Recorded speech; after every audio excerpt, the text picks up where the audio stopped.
Seguimos adelante en el estudio sobre la elaboración de un plan de empresa. En la anterior clase, si recordáis, vimos la empresa como sistema, analizamos el entorno de la empresa, la importancia de obtener una ventaja competitiva y el análisis DAFO. Hoy vamos a dar un paso adelante y veremos la importancia en la elección de la forma jurídica de la empresa. Seguro que ya te suenan las formas jurídicas habituales que vamos a ver a continuación. En primer lugar tenemos el empresario individual, el que conocemos como autónomo.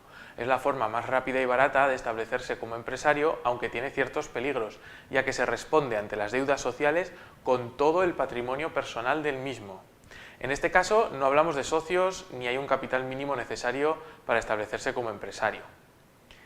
Pasamos ahora a detallar las sociedades más habituales. En primer lugar, debemos tener en cuenta que la constitución de una sociedad hace que tenga personalidad jurídica propia.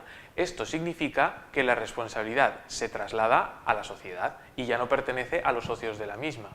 Ahora bien, aunque la propia sociedad es la que hace frente a las deudas sociales y demás responsabilidades, si se demuestra que no ha sido correctamente administrada, entonces debemos tener en cuenta que se podrá actuar contra los socios administradores. En primer lugar tenemos la sociedad limitada. Este tipo de sociedad divide su capital social en participaciones, es decir, títulos valores que representan el porcentaje de participación que cada socio tiene en la empresa. El capital mínimo de constitución es de 3.000 euros y su responsabilidad, como hemos comentado, es limitada. En su denominación social se deben incluir las siglas SL para distinguirse del resto de formas jurídicas. Además tiene dos órganos de gobierno, la Junta General de Socios y los administradores. La Junta General decide sobre temas importantes como la aprobación de las cuentas anuales, la gestión de los administradores o la modificación de los estatutos sociales. Y por otro lado, los administradores se encargan de representar a la sociedad ante terceras personas y se encargan de la gestión del día a día. Esta figura supone en ocasiones una separación entre socios administradores, es decir, que gestionan la sociedad, y otros capitalistas cuyos intereses se basan en la rentabilidad de su inversión. En segundo lugar tenemos las sociedades anónimas. Como podéis comprobar, esta forma jurídica tiene muchas características comunes con la sociedad limitada, aunque algunas diferencias. En este caso el capital está dividido en acciones, que son también partes alícuotas del capital, pero que son más fácilmente transmisibles. Por otro lado, el capital mínimo ya es de 60.000 euros y en su denominación social debe incluirse la mención SA. Esta forma jurídica se reserva más a empresas grandes, en ocasiones de sectores que son concretos y que pueden tener mayores necesidades de liquidez.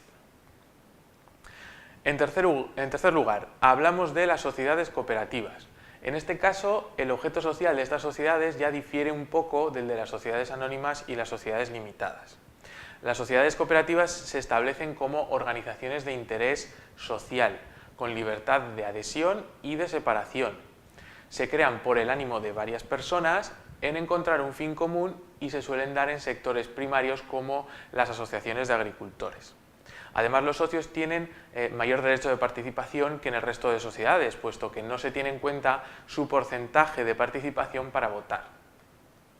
Otra de las características principales de la sociedad cooperativa es que las participaciones no se pueden vender, sino que solamente se acepta la baja como socio.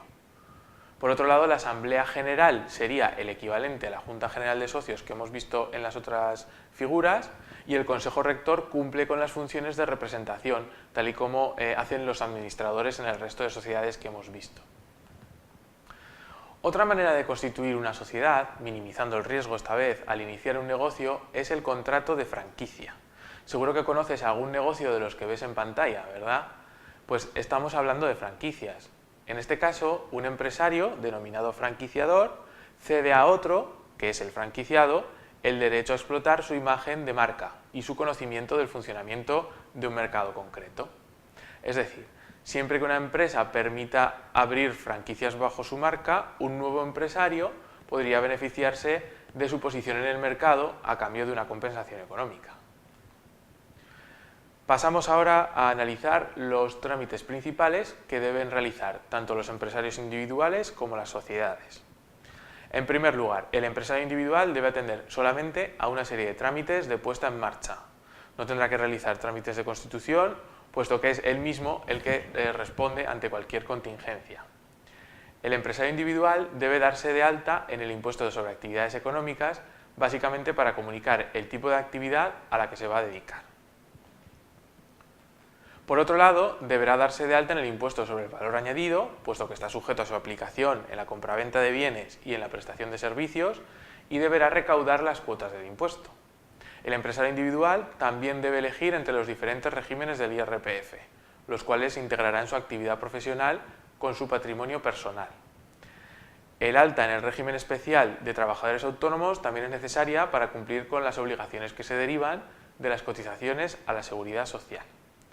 Y por último, como trámite indispensable, el empresario deberá inscribir su empresa en la seguridad social si va a contratar a algún trabajador. En el caso de las sociedades, pues además de los trámites de puesta en marcha que hemos visto para los empresarios individuales, también deben cumplir con ciertas formalidades de constitución.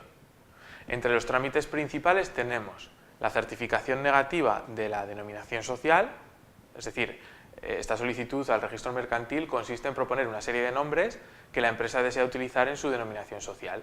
Entonces, el registro mercantil debe dar una certificación negativa para que alguno de esos nombres pueda ser usado, lo que significará que ninguna otra empresa se llama igual. También tenemos, por otro lado, la solicitud del código de identificación fiscal, que será utilizado en el tráfico comercial de la empresa como código identificador único que le otorga personalidad jurídica. Y por último, un trámite muy importante para las sociedades, el cual consiste, en primer lugar, en redactar los estatutos de funcionamiento. El contenido puede ser nombre, objeto social, régimen de participación de socios y muchos más datos. Y después se debe confeccionar la escritura de constitución, entendida como la voluntad de los socios para fundar la sociedad, lo que debe hacerse ante notario. Por último, la escritura de constitución debe ser inscrita en el registro mercantil, donde también se recibirán anualmente los libros contables obligatorios. Muy bien, pues hasta aquí queríamos llegar en esta parte del plan de empresa, dedicada a las formas jurídicas y los trámites de constitución, así que pues más adelante seguiremos ampliando información sobre otros aspectos importantes en la puesta en marcha de un negocio, así que por ahora me despido, muchas gracias y un saludo.